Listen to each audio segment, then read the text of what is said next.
if you look at modern history through the new lens of the partnership domination scale, you begin to see something that otherwise would seem obvious, that every single modern progressive social movement has challenged the same thing, a tradition of domination. Whether it was in the 1700s, the so-called divinely ordained right of kings to rule their, quote, subjects, or the 18th and 19th century feminist movement challenging again the so-called divinely ordained right of men to rule over women and children in the, quote, castles of their homes, whether it was the abolitionists and then the civil rights and the anti-colonial movements challenging again another so-called divinely, everything is divinely ordained, right? I mean, right of a, quote, superior race to rule over inferior ones, all the way to the environmental movement, challenging our once idealized domination, conquest of nature.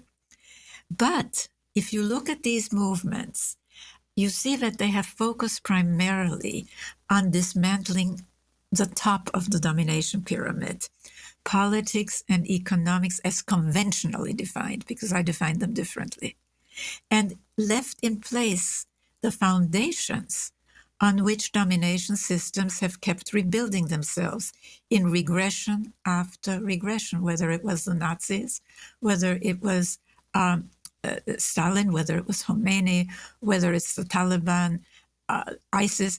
I mean, you have to understand that for these domination regimes, because they all have the same configuration, authoritarian, family, and tribe state, rigid ranking of men and, quote, masculinity as defined or misdefined in domination systems over the soft, the so-called feminine, caring, caregiving, nonviolence, and a high degree of built-in abuse and violence, because how else are you going to maintain these rankings of man over man, man over woman, race over race, religion over religion?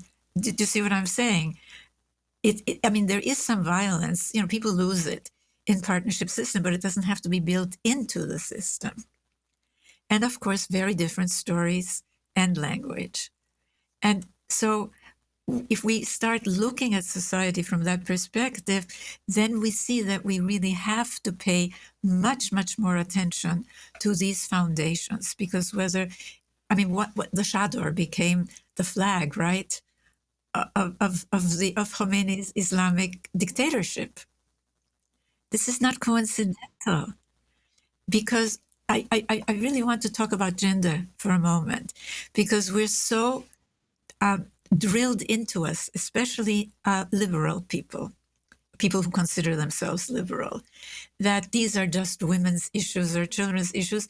Because why? Because in our universities, I mean, there's hardly anything. I woke up one day and I realized, my God, in all my years of so-called higher education, there had been hardly anything by, about, or for people like me, women. And that was a big aha. I mean, it was really, whoa, something is wrong. So we really have to understand that this model that is of our species, you know, we're difference, beginning with the difference in form between the female and the male, is a template for what I call in-group versus out-group thinking. You know, inferior, superior, inferior, dominate, dominated, being served, serving. It's a template. So it's not coincidental that whether it's Shia against Sunni or Sunni against Shia in the Middle East, or whether it's racism or anti-Semitism in the West, it doesn't really matter. It comes from this view that difference means there are only two alternatives. You either dominate or you're dominated. Just like with matriarchy and patriarchy, there is no partnership alternative. In reality, not only is there a partnership alternative, but we're finding that it is much more effective, including economically effective. And this does require, people tell me they read my work and it's full of aha moments, because things that seemed random and disconnected suddenly make sense. But gender, and we have inherited, Xerxes, and I think this is really important, a gendered system of values that goes along with this male superior, female inferior model of our species, where anything stereotypically considered soft, feminine, caring, caregiving, nonviolence is devalued. It's, what is the socialization of, quote, real men not being like a woman in domination systems? It's very negative, really, but that's how it has been. But it deprives both men and women of their full humanity. And the good news, of course, is how many men are today, for example, diapering babies, feeding babies, doing the, quote, women's work, which would be, they would be despised, right? And are despised in domination systems. And how many women are trying to be assertive, in men that's highly valued, aggressiveness. In women, it's, you must not assert yourself.